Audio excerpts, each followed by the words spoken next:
My name is Matthew Scholz. Make sure to watch MotoAmerica on YouTube. Please like and subscribe. 16 laps scheduled for Medallia Superbike race number 1. And we're away racing, and it looked like Beaubier got off the line really well on the number 6 bike. As they go into turn number 1, Herrin's going to lean on everybody, and he'll lead the way. Beaubier side by side with Peterson trying to find position. But it's Gagne who comes out on top. The number 1 plate, nobody in the field except Gagne and his team wanted to see it. Beaubier's in 4th. Cam Peterson works his way right there. You see him, Greg, in 3rd. But Gagne, basically, when Herrin let off the brakes through turn 1, it made him tight for turn 2, made him run out just a little bit. Gagne turns it back up underneath him, and he's going to try to disappear here on this opening lap. Like what I'm seeing from Richie Escalante in 5th place on the Vision Wheel Import Star Suzuki. He's there just behind the Tytler Cycles BMW of Beaubier. Wow, look at Herrin down that hill. This is where he had his problem early. You saw the drive that Ducati had. And look at this, Greg. We are seeing these guys not letting Gagne get away. Herrin had a notion there to try to squeeze up underneath Gagne. He's trying to put pressure on the number 1 early. That is something that we haven't seen in quite a few years, that somebody's been able to just run. But these guys now are getting used to what that first lap pace is all about with Jake Gagne. Of course, we're on newer rubber that Dunlop came out with, and talking to the number 1 plate about the new Dunlop tires, he said, you know, they've been more consistent over race pace. What they don't have is those first 2 laps where he could really get away from people. They don't have those super flyers when the tires are brand new. Oh, and a mistake from Herrin. And we're going to talk about this turn a little bit later, because Gagne does something a little bit different than most there. He cuts across the paint on the way down. It's bumpy, but it's shorter, and that Yamaha seems to soak it up better than the other bikes, and that's what you saw there. Lap number 1 coming to a conclusion. Cam Beaubier's making a shot at Cam Peterson. He gets up underneath him, Greg, as they go on. Now Cam's going to try to do the same thing. Peterson tries to turn it back up underneath Beaubier on the exit. Isn't going to make that work. Because really, Jason, this is his first lap. So Sparks coming off the racetrack.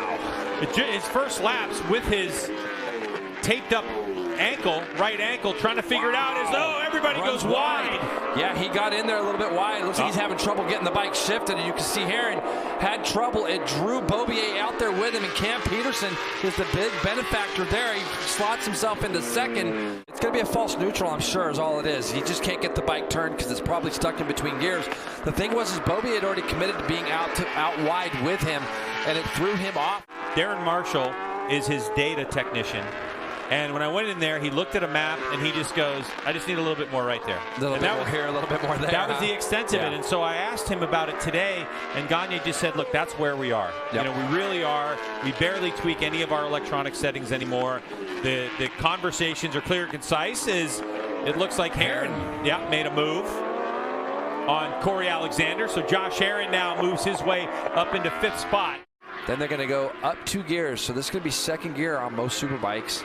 Going to do up to 3rd, short shift it to 4th into this wide open right-hander at the base of the hill where you kind of G out and come up over the top of a rise. See if the Ducati can do anything with him as they get down into this left-hander. See if he has a peek. Here goes Herrin up the inside, nice and tight, and 4th position. And just like Jason called it, it's the move. And into 4th place goes the number 2 of Josh Herrin on the Warhorse HSBK Racing Ducati. That is the Panigale V4R. Beaubier is continuing to close this gap, Greg. We're going to have 3 to go when they come by this lap, and look at what Cameron Beaubier has done. He has closed this gap down now to probably 0.4 of a second, 0.3 actually. 41-1 for Jake Gagne. Beaubier still in the 40. Oh, no! And down goes Cameron Beaubier, and that started early in that corner. You could see him trying to get that bike under control, almost flat tracking into the corner. Too much ask for the Dunlop front tire with that BMW. And Cameron Beaubier, who's 2nd in the points by 12, is going to lose a heap of points to Jake Gagne. That's going to move Herrin back up into a podium spot. We got Red a red flag.